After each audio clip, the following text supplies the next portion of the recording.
Get out. Stay out of my house. The words hit Margaret like physical blows, each syllable dripping with venom from her daughter-in-law's perfectly glossed lips. Sarah stood in the doorway, arms crossed, designer handbag dangling from her wrist like a weapon of superiority. Margaret's hands trembled as she clutched her purse, the small gift she'd brought for her grandchild still wrapped inside. Behind Sarah, her son David stood silent, his eyes fixed on the marble floor she'd helped him pay for. The same floor where he'd taken his first steps 32 years ago. Did you hear me, old woman? This is my house now. The neighbors across the street had stopped their evening jog to stare. Mrs. Henderson from next door pretended to water her already drowning petunias. Margaret felt the weight of their judgment, the whispers that would follow. David, she whispered, hoping for just one word of defense from the boy she'd raised alone after his father died. But David remained silent, his jaw tight, his shoulders hunched in defeat or shame, she couldn't tell which anymore. Sarah's red nails drummed against the doorframe impatiently. The taxi's running, Sarah sneered. Don't let it wait on our dime. The leather seat was cold against Margaret's back as the taxi pulled away. Through the rear window, she watched the house, their house, grow smaller. The house where she'd nursed David through chicken pox, helped him with algebra, celebrated his graduation. Tears blurred her vision, but she couldn't stop looking back. The roses she'd planted last spring were blooming beautifully along the fence. The swing set David had insisted on keeping 4 future grandchildren sat empty in the backyard. Rough day? The driver asked gently, adjusting his rearview mirror. Margaret wiped her eyes with tissues from her purse, the same purse she'd carried to parent-teacher conferences, doctor appointments, and every milestone moment of David's life. I raised him alone, she whispered, more to herself than to the stranger behind the wheel. 18 years of packed lunches, bedtime stories, and sacrificed dreams. Working double shifts as a nurse so he could have the sneakers he wanted, the college education he deserved. She'd been mother and father both, never remarrying, never putting anyone before her son. The taxi turned the corner, and the house disappeared completely. Margaret closed her eyes and remembered David at 8 years old, arms wrapped around her neck. You're the best mom in the whole world. Margaret stared at her phone, David's number highlighted on the screen. It had been 3 days since the incident, 3 days of replaying every word, every silence. Her finger hovered over the call button. Finally, she pressed it. The phone rang once, twice, 3 times. Her heart hammered against her ribs with each ring. Hello? David's voice was flat, guarded. David, sweetheart, it's Mom. The words tumbled out in a rush. I just wanted to talk about what happened. Maybe we could meet for coffee?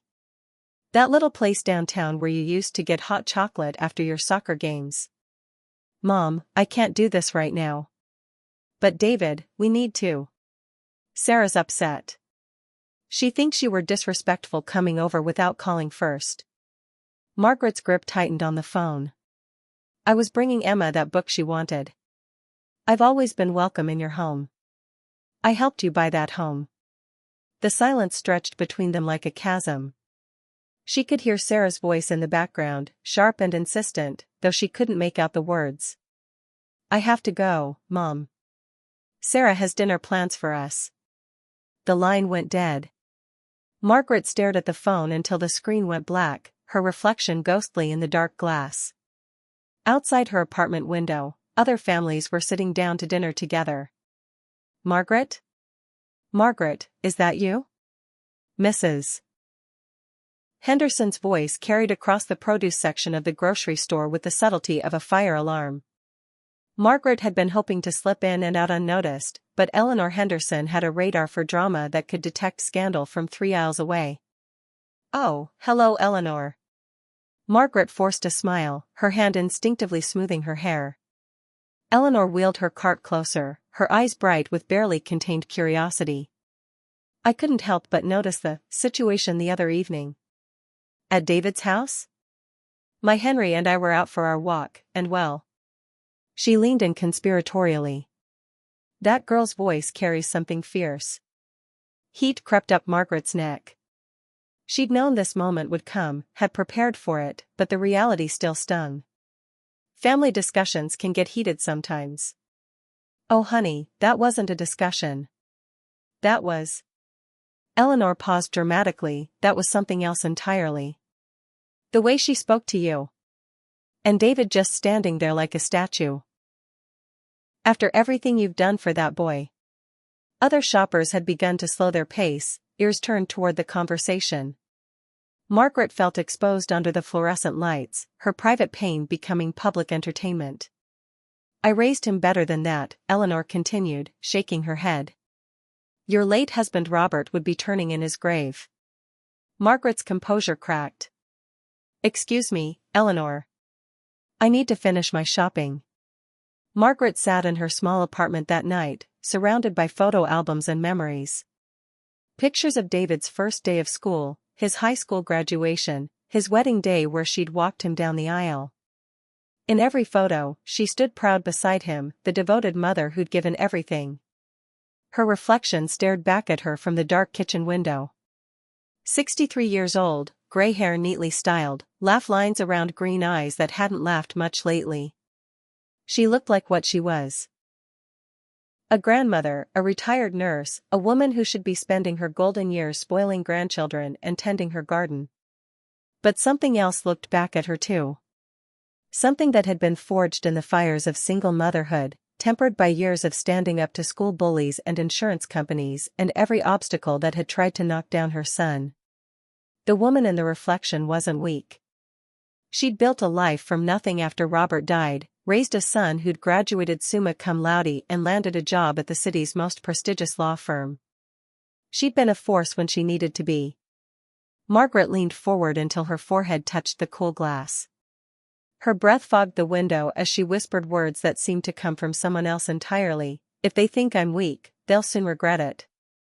The reflection smiled back, and for the first time in days, Margaret felt something other than heartbreak. She felt powerful. The closet smelled of mothballs and memories. Margaret pulled down the old cedar box from the top shelf, her late husband's papers scattered inside like forgotten treasures. She'd avoided going through these documents for 15 years, the lawyer's copies feeling too final, too real. But now, sitting cross-legged on her bedroom floor like a child with a treasure chest, she began to read with new purpose. The first document made her pause, the deed to David's house, still bearing Robert's name as primary owner, with herself listed as beneficiary. She'd forgotten about that detail in the chaos of grief and David's wedding planning. Next came stock certificates, shares in 3 companies that had grown substantially over the years. Margaret had assumed they'd been transferred to David somehow, but here they were, crisp and legal in her maiden name. Then the insurance policies, the bank account statements, the business partnership documents from Robert's small construction company. Paper after paper showing assets, properties, investments, all still legally hers.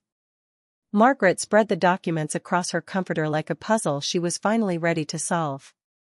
David had built his life on a foundation that still belonged to her, had married a woman who lived in a house that wasn't technically his to give. She reached for her reading glasses and began to study each document more carefully. If Sarah wanted to play games about ownership and control, Margaret was about to become a much more interesting opponent. James Patterson looked exactly like a lawyer should, silver-haired, wire-rimmed glasses, expensive suit that spoke of success and discretion. He'd handled Robert's affairs and had been encouraging Margaret for years to sort out the estate properly. Mrs. Hartwell, I'm delighted you finally came in. He gestured to the chair across from his mahogany desk. Though I suspect this isn't just a social call. Margaret placed the cedar box on his desk. I need to understand exactly what I own, James. Everything. For the next hour, James went through each document with meticulous care. With each explanation, Margaret felt a growing sense of amazement and power. The house on Maple Street is yours outright, James confirmed. Your son has been living there, but legally, he's your tenant. A tenant who's never paid rent, I might add. And the business accounts? Still require your signature for any major transactions. Robert set it up that way to protect the family assets. Very wise man, your husband. Margaret leaned forward. What would happen if I decided to exercise these rights? James removed his glasses and cleaned them carefully. Mrs. Hartwell, you're asking about something that could fundamentally alter your son's financial position. Are you certain you want to explore this path? Outside the office window, she could see the park where she used to take David to feed the ducks. Where he'd promised to take care of her when she got old, to never leave her alone. I'm certain, James. Tell me everything I need to know.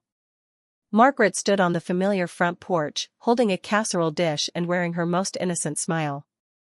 The doorbell's chime echoed inside the house, the same chime she'd helped pick out during the renovations. Sarah opened the door wearing yoga pants and an expression of supreme annoyance. Margaret. What are you doing here? I brought dinner for the family. David mentioned you've been working so much lately. Margaret held up the dish, steam still rising from under the foil cover. It's your favorite, my grandmother's chicken and rice casserole. We don't need your charity food. Sarah's voice dripped disdain. David's doing very well for himself. We can afford our own meals. Of course you can, dear. I just thought. You thought what? That you could guilt your way back into our lives? Sarah stepped onto the porch, pulling the door closed behind her. Let me make this crystal clear. David has moved on. He has a real family now, with me and Emma. We don't need some lonely old woman clinging to the past. Margaret nodded thoughtfully, as if considering Sarah's words. I see. And this is your final decision? Both of yours? It's our decision. David agrees completely. Well then. Margaret set the casserole dish on the porch swing. I suppose I should respect your wishes. I'll stop interfering in your life. Sarah's eyes narrowed suspiciously. Good. It's about time you accepted reality.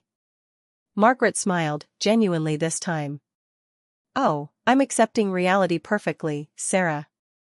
Have a lovely evening. As she walked back to her car, Margaret could feel Sarah watching from the window. Let her watch. Let her think she'd won. The car door closed with a satisfying click, and Margaret sat for a moment in the gathering dusk. Through the living room window, she could see David and Emma playing on the floor, building blocks scattered around them like colorful confetti. Her granddaughter had grown so much in just these few weeks of separation. Sarah appeared in the window, phone pressed to her ear, gesticulating wildly. Probably calling one of her friends to crow about putting the old woman in her place. Margaret could practically hear the conversation. You should have seen her face when I told her we didn't need her charity food. She just stood there and took it like the pathetic old bat she is. Margaret started the engine and pulled away slowly, watching the house in her rearview mirror. David came to the window briefly, looking out at her retreating car. For a moment, she thought he might run outside, might call her back, might remember the mother who'd given him everything. But he just stood there, one hand on the glass, before turning away. Margaret drove to the end of the street and parked under an oak tree she remembered David climbing as a boy. She pulled out her phone and scrolled to James Patterson's number. James? It's Margaret Hartwell. I've made my decision. Her voice was steady, calm, almost cheerful. I want you to draw up all the paperwork we discussed. Every single document. Are you absolutely certain, Margaret? Once we begin this process. I've never been more certain of anything in my life. They want me out of their house? Consider me out. Margaret smiled at her reflection in the side mirror. But I'm taking my house with me. Margaret's new checking account felt strange in her hands, sleek black debit card with her name embossed in silver letters. The bank manager, a young woman named Christine, had been professional and discreet as they'd transferred assets and updated beneficiaries. The automatic payments will stop processing from the old joint account within 48 hours, Christine explained. Mortgage, utilities, insurance, everything will require new payment arrangements from Mr. Hartwell. Margaret signed document after document, her signature flowing smoothly across lines that would change everything. With each signature, she felt something shifting inside her, grief transforming into purpose, hurt crystallizing into determination. And the business accounts? Margaret asked. Frozen pending your authorization for any transactions over $500. The automatic transfers to his personal account have been suspended. Christine's voice remained neutral, but Margaret caught a glint of something, approval, in the young woman's eyes. Margaret's phone buzzed. A text from David, "Thanks for stopping by yesterday. Sorry Sarah was rude. Maybe we can talk soon?" Too little, too late. Margaret deleted the message without responding. There's one more thing, Margaret told Christine. I'd like to update my will. Remove David as beneficiary and establish a trust for my granddaughter instead. She should inherit when she turns 25. Christine nodded and made notes. I'll have our estate attorney contact you this week. Margaret gathered her papers and stood, feeling lighter than she had in months. The old Margaret would have forgiven and forgotten, would have crawled back begging for scraps of affection. But the old Margaret had just signed her final document. David's phone call came at 7:43 a.m., waking Margaret from the first peaceful sleep she'd enjoyed in weeks. His voice was tight with confusion and barely controlled panic. Mom, I need to ask you something. There's been some kind of mistake with the Riverside property. The buyers are saying the sale can't go through without your signature? Margaret sat up in bed, adjusting her reading glasses and reaching for the water glass on her nightstand. She'd been expecting this call. Good morning to you too, David. Which property are you referring to? The rental property on Riverside Avenue. The one Dad left me. I've had a buyer lined up for months. This sale was supposed to close today. But now the title company is saying there's an issue with the deed? Margaret swung her legs over the side of the bed, her bare feet touching the cool hardwood floor. Oh, that property. Yes, James Patterson called me about that yesterday. Apparently, it's still in my name. Has been since your father died. Silence stretched across the phone line. Margaret could almost hear the gears turning in David's head, the lawyer in him beginning to understand the implications. But Mom, I've been managing that property for 15 years. Collecting rent, handling maintenance, paying taxes. Yes, you have. And I've appreciated the help. But David, did you really think I'd signed away everything your father left me? Without even discussing it? I assumed, when I got married, I thought. Margaret's voice remained pleasant, conversational. Assumptions can be dangerous things, sweetheart. Especially in legal matters. I'm sure you learned that in law school. Margaret hadn't intended to overhear the fight. She'd simply come to retrieve the casserole dish she'd left on their porch 2 days earlier. But Sarah's voice carried through the thin walls of the house like a siren through fog. A mama's boy with nothing. That's what I married. Margaret pressed herself against the brick wall beside the kitchen window, hidden by the rosebushes she'd planted the spring before David's wedding. She should leave, should give them privacy, but something kept her frozen in place. Sarah, please. You're being unreasonable. Unreasonable? Unreasonable? Sarah's voice climbed to a shriek. I gave up my career for this marriage. I moved to this godforsaken town because you promised me stability. You said your family had money. We do have money. This is just a temporary complication. What money, David? What money? Your precious mama apparently owns everything. The house, the rental properties, probably the fucking air we breathe. And you just stood there like an idiot when I told her off. Margaret heard something crash, a plate, maybe, or a glass. Emma began to cry somewhere in the background. Don't you dare blame me for your family's dysfunction, Sarah continued. I should have listened to my mother. She said you were too attached to that woman, said it was creepy how close you were. Don't talk about my mother like that. Your mother? Your mother who's been pulling strings behind our backs? Who's been letting us think we had financial security while she held all the cards? Margaret heard David's voice, lower now, dangerous in a way she'd never heard before. "Sarah, you need to stop. Right now." But Sarah was past stopping. "She's a manipulative old bitch who can't let go of her precious baby boy. And you're too weak to cut the cord." Margaret backed away from the window, her heart pounding.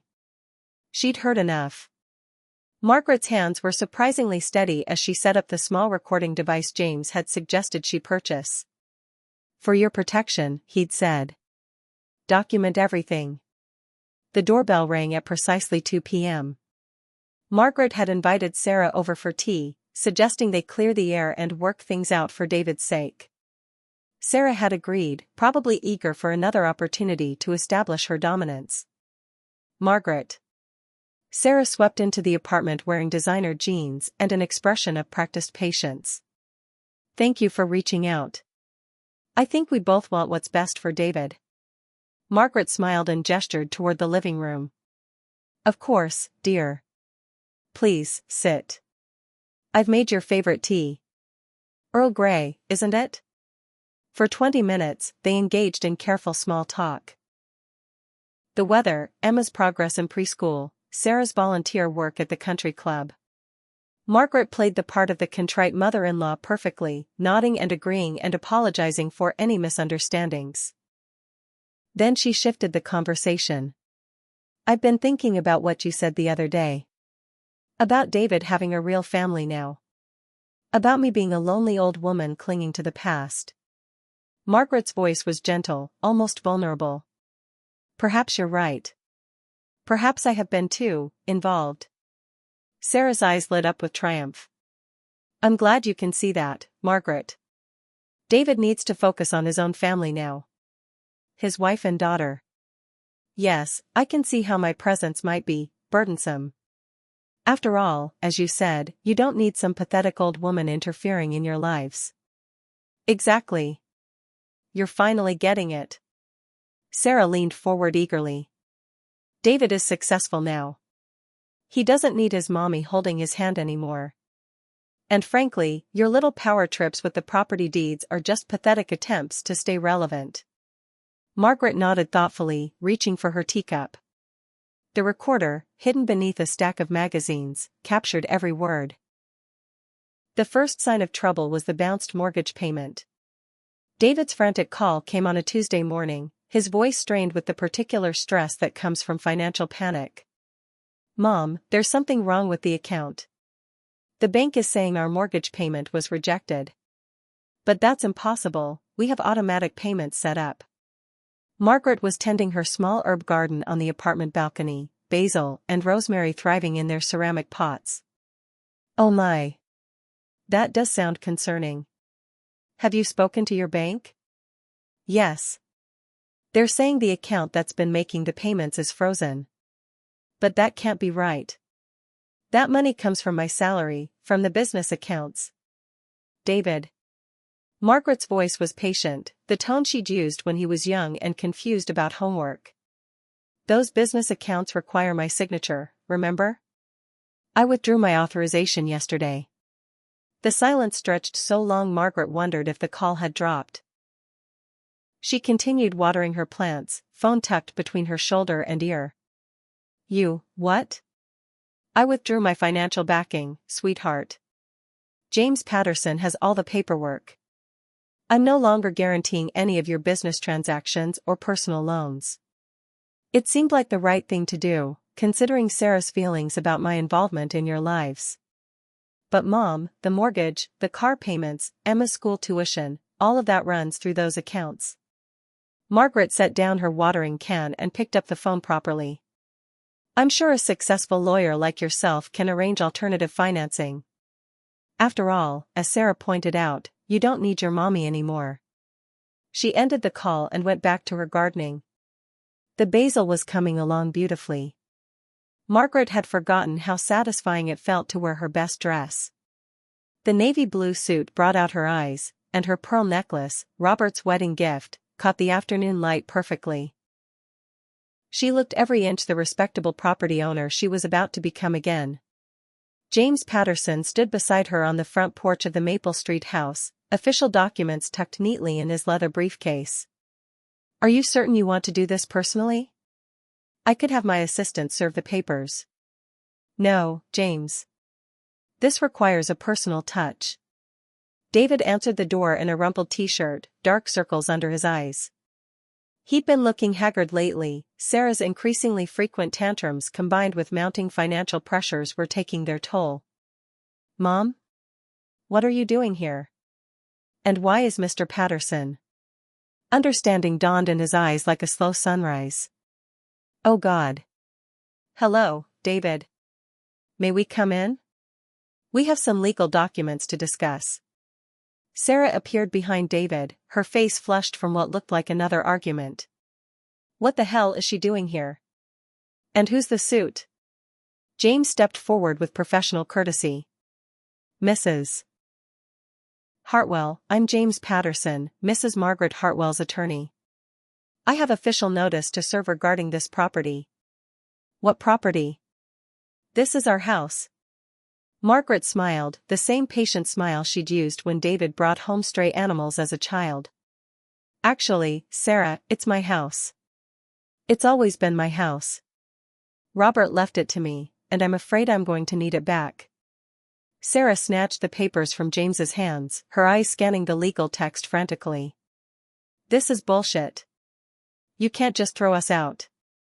We have rights. You have 30 days, Margaret said gently. That's more than generous, considering you've been living here rent-free for 5 years. Eleanor Henderson wasn't even pretending to garden this time. She stood at her fence in full view, watching as a tow truck backed into David and Sarah's driveway.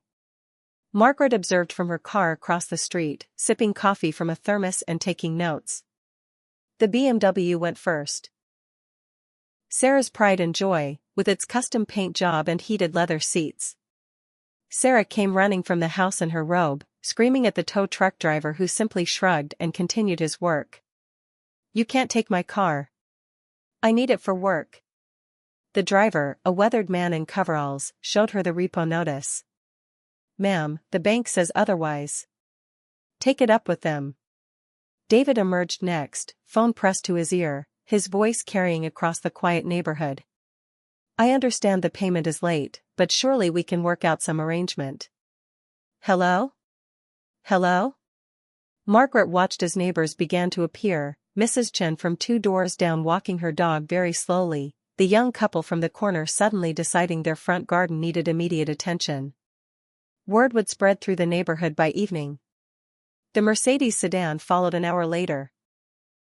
This time David didn't come outside, but Margaret could see him watching from the living room window, his face pale with humiliation.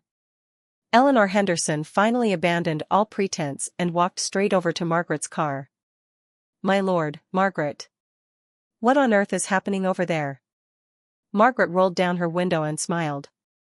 I believe they're learning about financial responsibility, Eleanor. Sometimes the lesson comes later in life than we'd like. Eleanor's eyes sparkled with understanding and barely concealed delight. Well, I always said that girl lived beyond her means. Henry and I noticed they haven't had their cleaning lady in weeks. Margaret filed that information away. Another sign of their declining circumstances.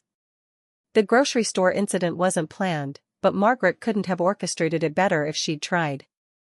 She was selecting produce when she heard the commotion from the checkout lanes, Sarah's voice rising above the general hum of afternoon shoppers.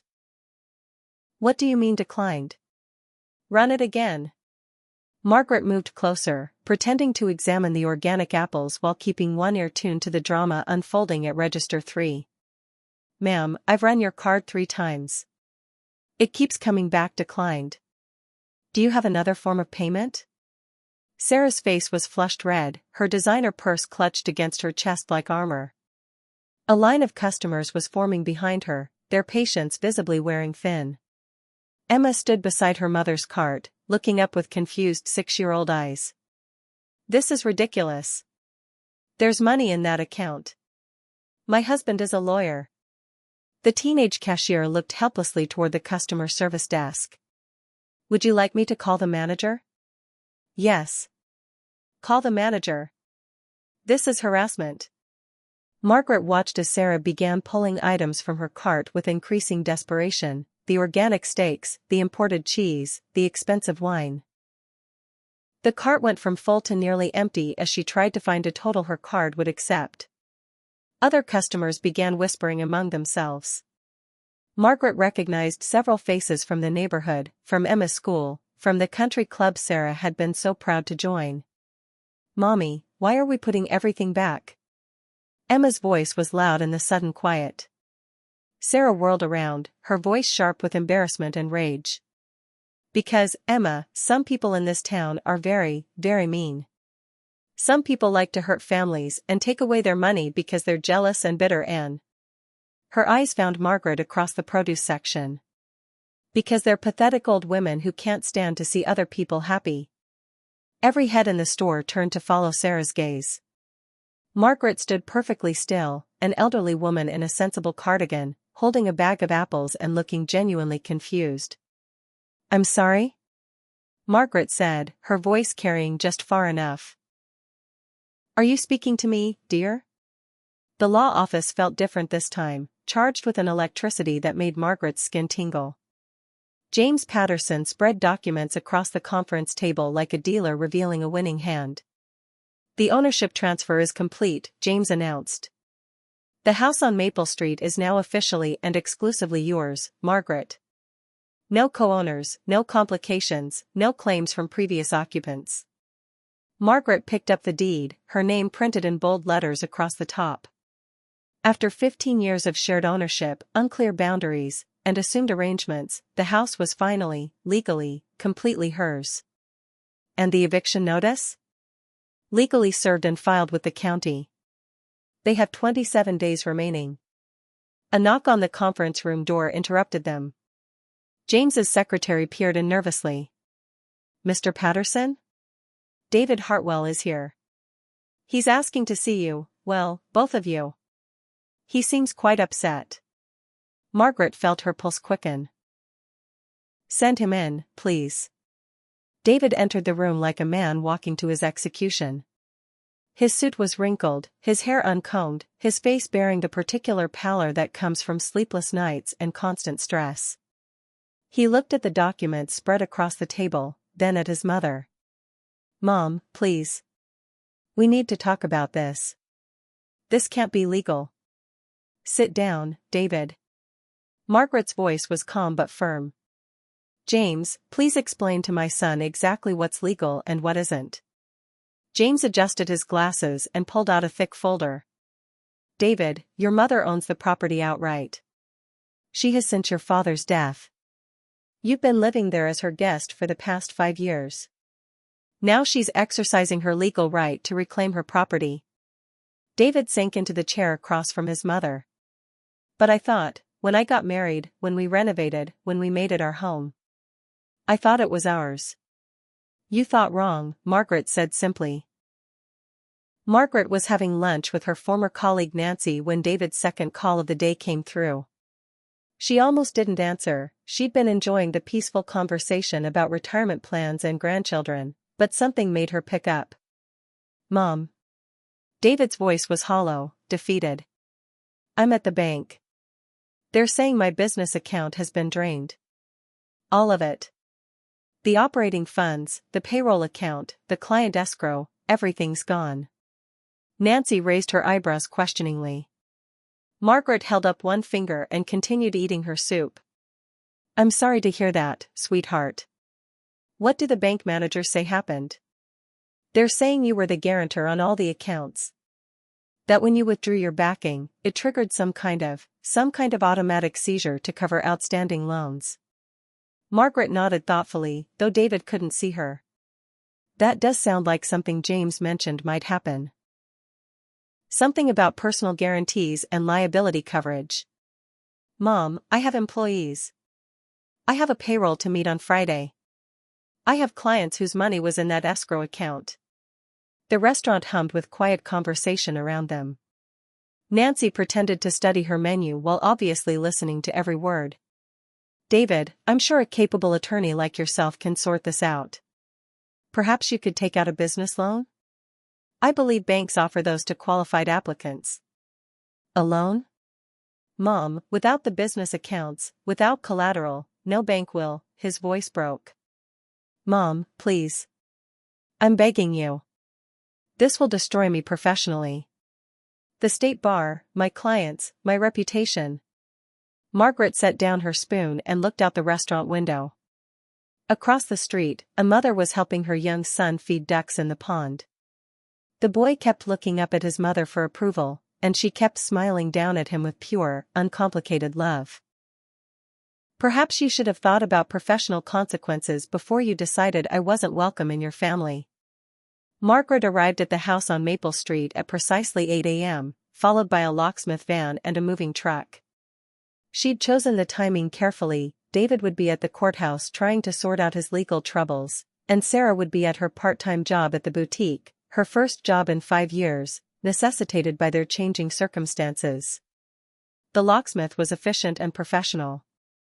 Within an hour, every lock on the house had been changed: front door, back door, garage, even the side gate that led to the backyard where Emma's playset still sat. Margaret directed the movers with calm precision. The pink bedroom furniture goes to storage unit B12. The master bedroom set to unit B15. Everything else can go to the charity pickup point. She kept only a few items. Robert's desk from the den, the grandfather clock from the hallway, the china cabinet from the dining room. Things that had belonged to her first life, before David's marriage, before the slow erosion of boundaries and respect. By noon, the house was empty except for Margaret's own furniture coming off a second truck. Her bedroom set in the master suite, her living room furniture arranged exactly as she preferred it, her kitchen items in the cupboards where they belonged. She was hanging pictures in the hallway when David's car screeched into the driveway. Through the window, she watched him run to the front door, key in hand. She heard him trying the lock, swearing, trying again. The doorbell rang. Then the pounding started. Mom. Mom. Open this door right now. Margaret continued hanging pictures. School photos of David through the years, her wedding portrait with Robert, Emma's first Christmas. She'd lived in this house for 30 years before David brought Sarah home. It was time to live in it again. The pounding on the door continued for 20 minutes before Margaret finally answered it. David stood on the porch, her porch, looking like he'd aged 5 years in the past month. Behind him, Sarah sat in their remaining car, a 10-year-old Honda they'd bought used after the repos, her arms crossed and her face turned away. Mom, please. We have nowhere to go. Margaret studied her son's face, noting the stubble, the wrinkled clothes, the desperate cast to his eyes. I'm sorry to hear that, David. Have you tried a hotel? With what money? Mom, you've frozen everything. The business accounts, the credit lines, the savings, his voice cracked. Emma is asking why we can't go home. What am I supposed to tell my daughter? You could tell her the truth. That actions have consequences. That respect is earned, not assumed. Margaret's voice remained level, conversational. Or you could tell her that sometimes adults make very poor choices and have to live with the results. David ran his hands through his hair. What do you want from me? An apology? Fine. I'm sorry. I'm sorry Sarah was rude to you. I'm sorry I didn't defend you. I'm sorry we took you for granted. Margaret waited. This felt rehearsed, desperate but not genuine. I'm sorry, Mom. Truly sorry. Now please, can we work this out? Can we go back to how things were? And Sarah? Is she sorry too? David glanced back at the car.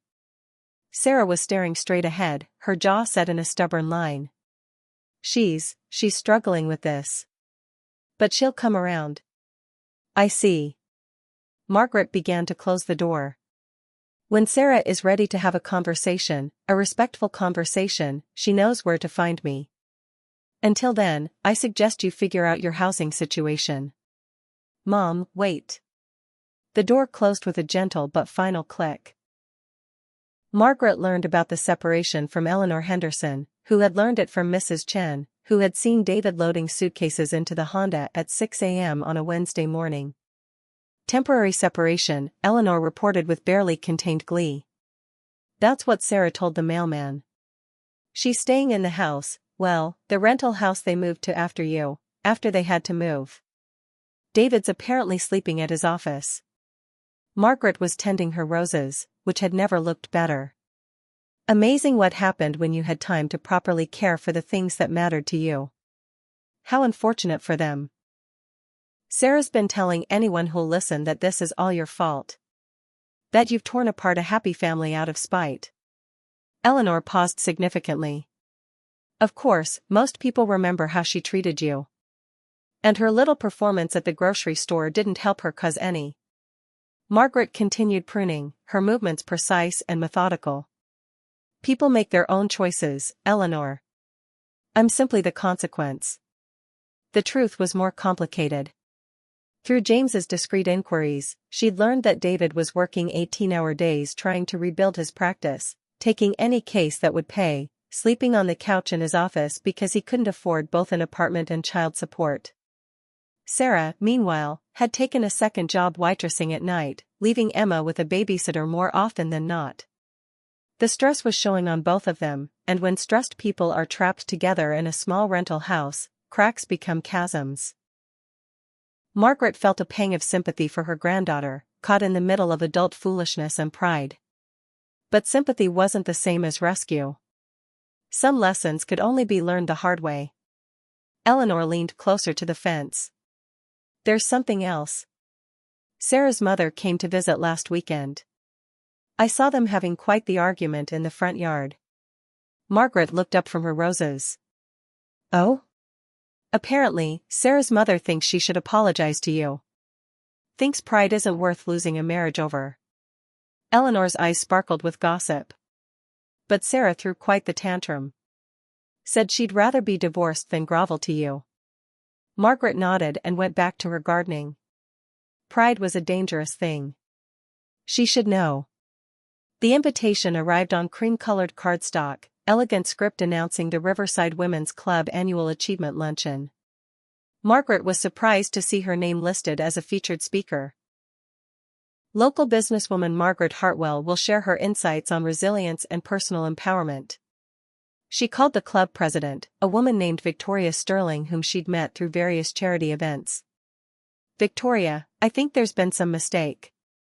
I'm not really a businesswoman. Oh, but you are.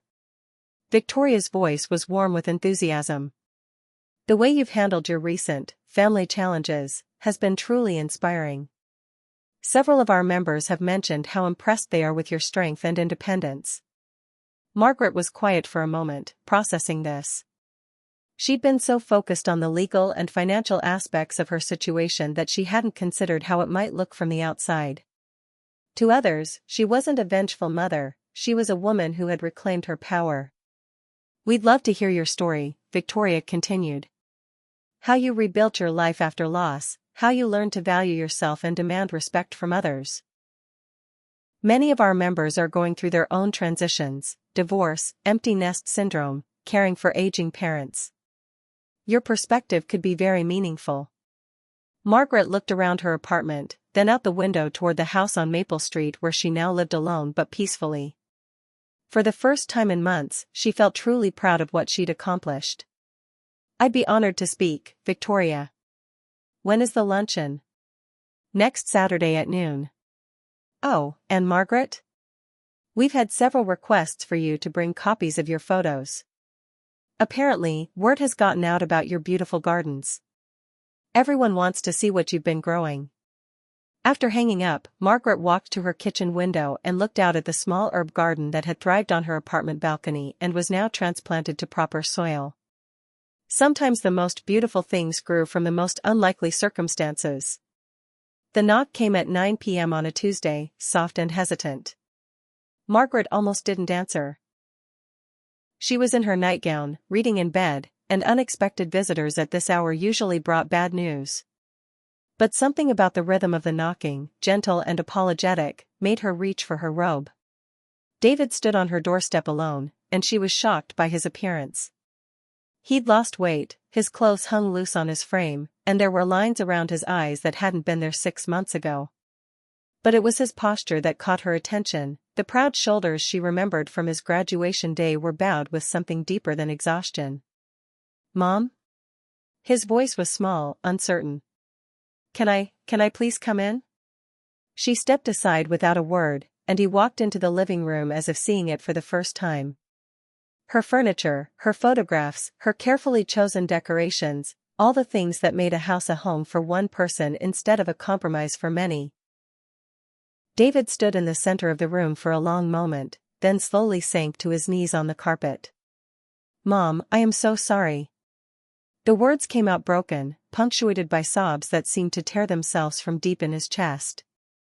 "I'm so sorry for everything. For choosing Sarah over you. For letting her treat you like that. For standing by and watching while she destroyed everything you'd built for our family." Margaret remained standing, her hand on the doorframe, watching this man she'd raised become a child again in his grief. "I lost my wife, Mom. I lost my house, my business, my reputation. I'm sleeping in my office and eating cereal for dinner, and you know what? I deserve it. I deserve all of it for what I did to you." He looked up at her, tears streaming down his face. "But I can't lose you too. Please, Mom. Please don't let me lose you too." Margaret made tea while David composed himself, using her good china and taking her time with the ritual. When she returned to the living room, he was sitting properly on the couch, his face clean but his eyes still red. She set the tray on the coffee table and settled into her favorite chair, the one she'd never been able to use when this room had been arranged for Sarah's entertainment preferences. "Tell me about Emma," she said finally. David's face brightened slightly. "She misses you. Asks about you every day. Sarah's mother has been watching her while we sort things out. She's been asking if Grandma Margaret is still mad at Daddy." "I was never mad at you, David. I was disappointed. There's a difference." They sat in comfortable silence for a moment, drinking tea and listening to the grandfather clock tick in the hallway. The same clock that had marked time through David's childhood, through Robert's illness, through all the quiet evenings when it had been just the two of them. "What happens now, Mom?" Margaret set down her teacup and looked at her son. Really looked at him. Somewhere in the past months, the boy who had once promised to take care of her forever had learned what it meant to lose everything. The man who had stood silently while his wife screamed at his mother had discovered the price of that silence. "You rebuild," she said simply. "You learn from your mistakes, you become a better man, and you rebuild. You make Emma proud of her father again. And us? Our relationship?" Margaret was quiet for a long time. Outside, the street was peaceful, lit by old-fashioned lampposts that cast gentle circles of light on empty sidewalks. This was her neighborhood again, her house, her life lived on her own terms. "I forgive you, David. I forgive you because I love you, because you're my son, and because everyone deserves a chance to learn from their mistakes." David's shoulders sagged with relief. "Thank you, Mom. Thank you. Would it be possible for me to come home? Just until I get back on my feet?" Margaret smiled. The first genuinely warm smile she'd given her son in months. But she shook her head. "No, sweetheart. You can't come home." His face fell. "But you said you forgave me." "I do forgive you. But this is my home now. Mine alone. You remember what Sarah told me that first day? Stay out of my house? Well, I stayed out, David. I stayed out completely." She leaned forward, her eyes gentle but firm. "While they lost everything inside." David stared at her, understanding dawning in his eyes. "You built a new life without me in it. Now I've built one without you.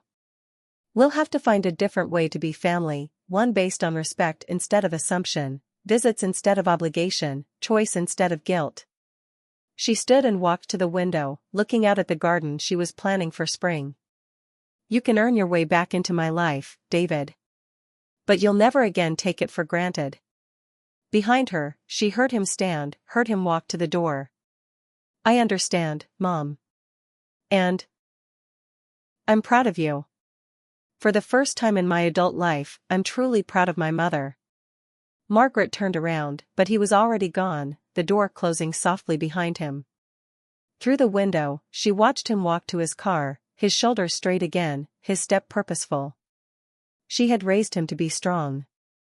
It had just taken longer than expected for him to remember how.